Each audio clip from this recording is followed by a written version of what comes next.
Good morning and welcome to another edition of The Way of the Daniel, where we bring you motivational speeches with the aim at 5 minutes. And one thing that I wanted to add on the topic of motivational speeches is that the motivation is intended to motivate down a certain direction, to motivate toward something. Generally, I prefer specific because I would say that oftentimes it does no good to just get all excited and riled up about nothing.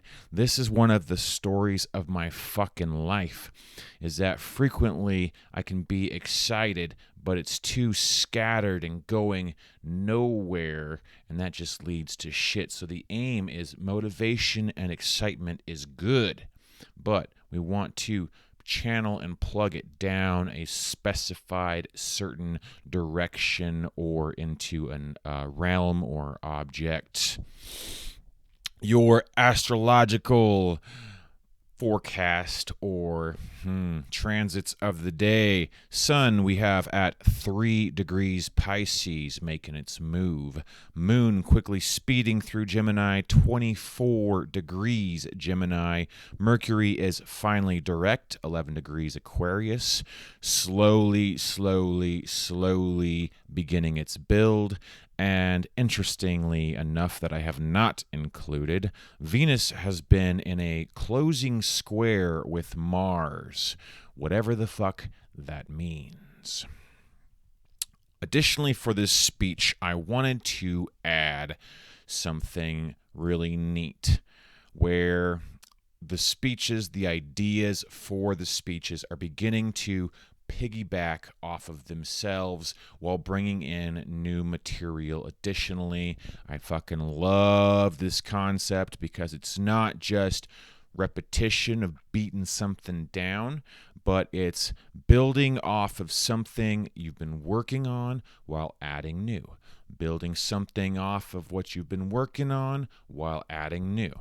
And so the piggyback I will get into in just a second, but the new is some good news that while I was in the shower this morning, I believe I discovered that my booty is beginning to firm up, which personally I fucking love that, because for a long time I have considered my life one giant fucking shit show, piece of shit, powerless to do anything, whatever you want to fucking call it. But I would tell myself, at least the one thing that I can get right is change my mostly flat, flabby ass into something firm and perky. Not just hot little booties for hot little chicks, but me too. And so the piggyback is I will go into building off of this eagerness for the day, and I will also add one thing to that. So the first thing that I wanted to add, we're at 4 minutes, checking the time. Slow down the speech, of course, as with all times I'm going to go over. The first thing that specifically wanted to motivate toward was clean the room. And later I'm going to listen to a Jordan Peterson speech about cleaning your room. He probably has a lot of really good shit to say about that, and it's something I really need to do. What I wanted to emphasize with cleaning the room is because lots of times our space can be cluttered with things that we say we value, and we very well may value these objects, but the idea that crossed my mind is that, well, can I say goodbye to them while still appreciating the value and symbology that they brought into my life? Does that, just because the object is now gone, does that mean the significance of what it portrayed, does that have to be gone too? I don't think so. You could think of it as releasing your attachment to it. You could also think of it as increasing your value of having a clean and clutter-free space. Like for some reason, we could say the values have become twisted, where you're placing more value on having that safety net or that stuffed animal, that object, whatever it is that is turned into thousands of objects, rather than the freedom of having a clean space. Millions of other things to say on that, but I don't have the time. What I really wanted to get to was, again, motivating for the eagerness for the day. And this has shifted a little bit to more specifically for the mornings, afternoons, and evenings. I'll start with the afternoons because that example is closest to me. You can pick one thing, and the thing I pick is motivating for the excitement of the gym. The gym, I notice many times now that I go in there, I'll feel a sense of kind of relax and peace because I don't take my workouts.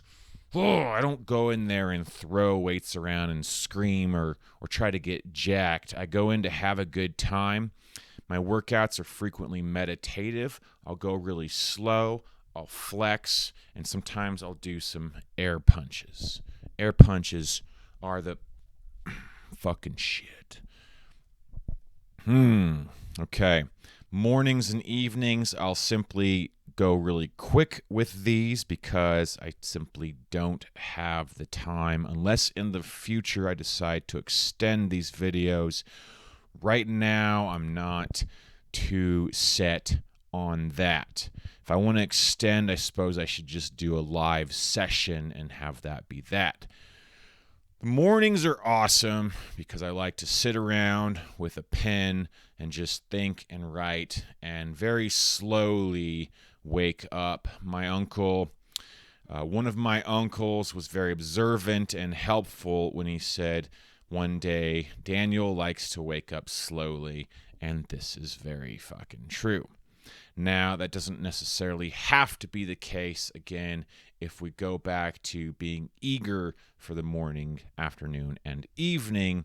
And for the excitement for the evenings, this one's frequently a challenge because evenings, lots of times, if you have nothing going on, the loneliness can kick in. But so for the evenings, I will say pleasant winding down, meditations. I liked this scene of waterfalls, kind of magical evenings. Throw in that scene from Rivendell and Lord of the Rings, maybe some harps playing. So a nice dinner where you kind of relax into the evening. You can even throw in the other side of the evenings for wild fireworks and getting crazy too. But maybe that could be like an 80-20 thing. So evenings are great for winding down, especially if your afternoon was active. I have found you can flip-flop those. You can have a lazy, rested, relaxed afternoon if you're going to get crazy in the evening, which I think would be good because no burnouts. And with that eagerness, looking forward for your mornings, afternoons, and evenings, I am wishing you happy Hunger Games, and may the odds ever be in your favor.